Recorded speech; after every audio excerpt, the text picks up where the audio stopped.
Assalamualaikum warahmatullahi wabarakatuh. Perkenalkan nama saya Wahyu Eko Novanto, NIM 04889 Prodi Sistem Informasi asal UPBJJ Surabaya. Dalam video kali ini saya akan melakukan praktikum tugas 3 mata kuliah administrasi jaringan. Pada video kali ini saya akan melakukan verifikasi konfigurasi spanning tree protokol atau STP pada topologi redundant switch di Cisco Packet Tracer. Verifikasi ini mencakup pengecekan switch yang berperan sebagai root bridge, non-root bridge, dan port yang berstatus blocking. Oke, yang pertama kita melakukan langkah 5, 6, dan 7. Kita lihat dulu. Di sini kita akan membuat topologi seperti berikut. Oke, langsung saja kita ke aplikasi Cisco Packet Tracer.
Oke,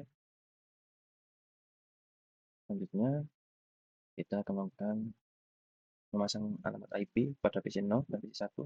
Untuk PC 0, belakangnya 10.5, untuk PC 1, 10.10.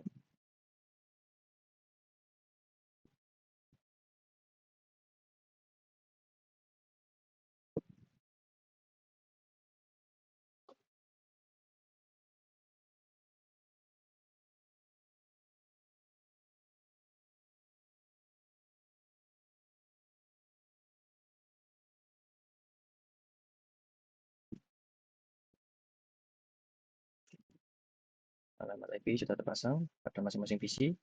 Lalu perintah berikutnya, kita melakukan untuk menentukan switch yang bertindak sebagai root bridge. Kita dapat melakukan verifikasi pada tablet switch menggunakan perintah SA spanning tree. Oke, kita coba pada switch 1.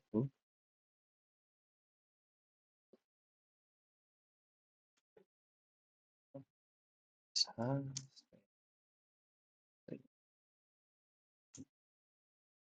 Oke, di sini pada 424.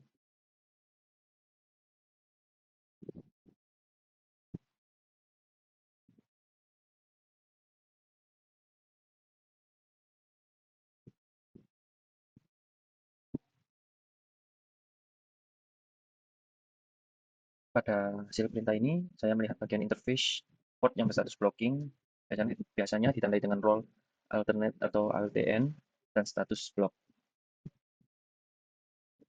Pada switch 1, terlihat bahwa salah satu port, yaitu base Ethernet 024, berstatus alternate blocking, atau LTN BLK, artinya port tersebut sedang diblokir oleh STP agar tidak terjadi looping pada jaringan.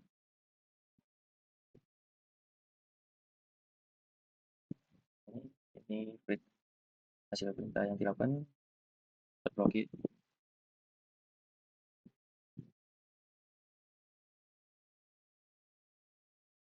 Kemudian kita lakukan perintah selanjutnya, yaitu kita lakukan pada switch 3.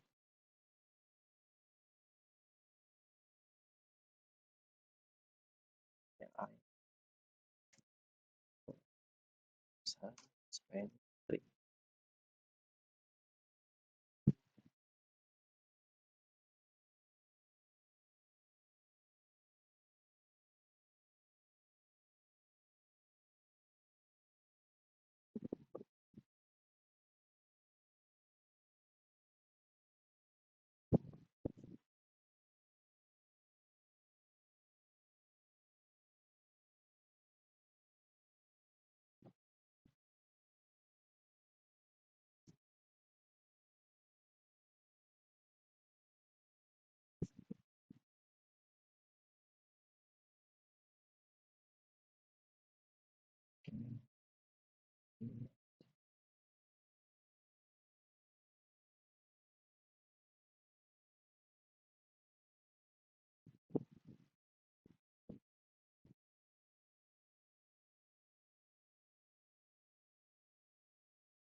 Oke, pada hasil perintah pada switch 3, saya memperhatikan bagian root ID dan bridge ID.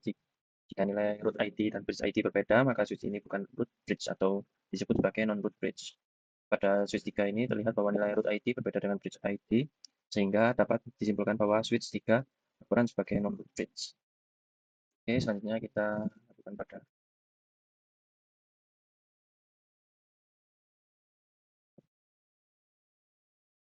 switch kedua.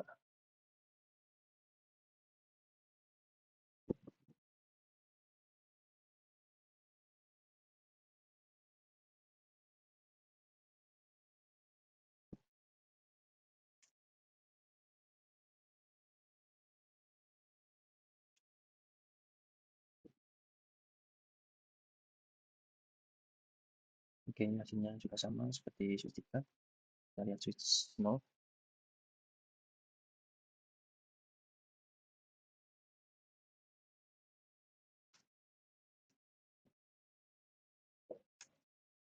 Untuk switch 0, hasilnya pada hasil verifikasi switch 0, saya membandingkan kembali nilai root ID dan bridge ID. Jika nilai root ID dan bridge ID sama, maka switch tersebut merupakan root bridge. Berdasarkan tampilan hasil perintah, nilai root ID dan bridge ID pada switch 0 sama, maka dapat disimpulkan bahwa switch 0 adalah root bridge pada topologi ini. Oke, untuk selanjutnya, langkah 5, 6, dan 7 sudah selesai. Kita lanjut ke langkah 9.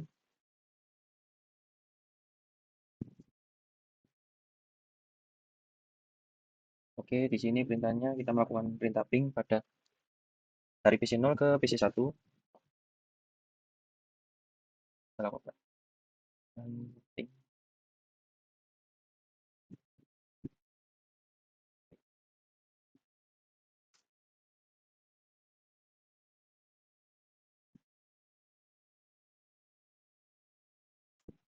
Oke, PC1 merespon hasilnya replay. Oke, hasilnya sudah muncul. Selanjutnya kita lanjutkan pada langkah 11. Koneksi untuk PC0 ke PC1 masih terkoneksi. Kita lakukan,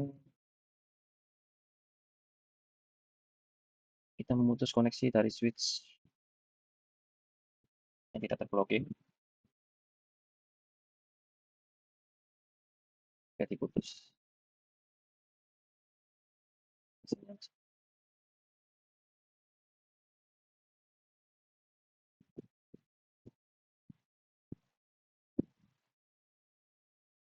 Untuk sebelumnya, ping dari PC0 ke PC1 tetap berjalan dengan perintah ping int 192, 168, 10, maka selanjutnya kita memutus jalur antara switch 1 dan switch 3 karena switch 1 dan switch 2 karena switch 1 dan switch 3 terblocking. Apakah jika diputus koneksi dari switch 1 ke switch 2 akan berjalan? Jika switch 1 dan switch 2 diputus, maka hasilnya akan request timeout untuk hasil. Kita putus aliran switch 1 ke switch 2, maka hasilnya request timeout. Dan kita tunggu beberapa saat akan tersambung kembali pada switch 1 ke switch 3, akan berpindah.